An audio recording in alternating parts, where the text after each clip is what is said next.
नमस्कार दोस्तों, स्वागत है आपका हमारे YouTube चैनल कीमती ज्ञान में। दोस्तों, आज की इस वीडियो हम जानेंगे कि बुद्धिमान व्यक्तियों का समाज में एक खास मुकाम होता है। ऐसे लोग अपने कर्मों से लोगों लाभान्वित करते हैं। बुद्धिमान व्यक्ति अपने हर को रणनीति के तहत करने की कोशिश करता है। बुद्धिमान वही होता है जो अपने रणनीतिक फैसलों के तहत समाज में सम्मान की नज़रों से देखा जाता है। यह तो थीं कुछ ऐसी आम बातें जो एक बुद्धिमान व्यक्ति के अंदर पाई जाती है, जिसके चलते एक इंसान समाज में अपनी पहचान बनाता है और बुद्धिमान कहलाता है।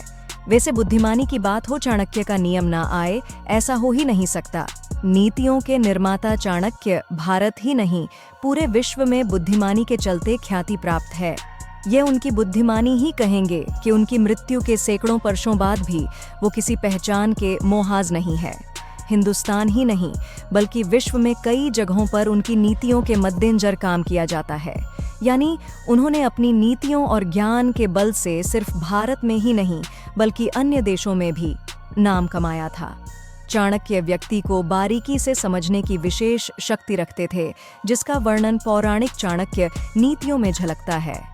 उनके द्वारा प्रकट की गई गुप्त नीतियां अज्ञानी व्यक्ति को भी ज्ञानी बनाने में सक्षम है। यह नीतियां जीवन भर आपके काम आ सकती हैं। हम आपको चाणक्य द्वारा बताई गई उन 3 नीतियों के बारे में बताने जा रहे हैं, जिसे एक बुद्धिमान व्यक्ति कभी दूसरे से नहीं कहे, क्योंकि ऐसी बातों के किसी और को पता चल जाने से इसका फायदा भी उठाया जा सकता है। तो आइए जानते हैं उन बातों के बारे में। 1.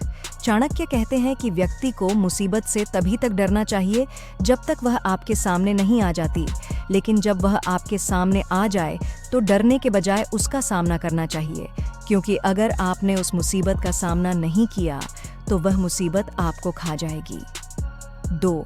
बुद्धिमान व्यक्ति अपने मन का दूहक, पत्नी के साथ अनबन और धन संबंधित गुप्त बातें किसी को नहीं बताते, क्योंकि ऐसे बातों को जानने के बाद तीसरा व्यक्ति उनका फायदा उठा लेता है। 3 कई बार सांप जहरीला नहीं भी होता है, लेकिन बावजूद इसके वह उसका फन फैलाकर दुश्मन को डरा देता है।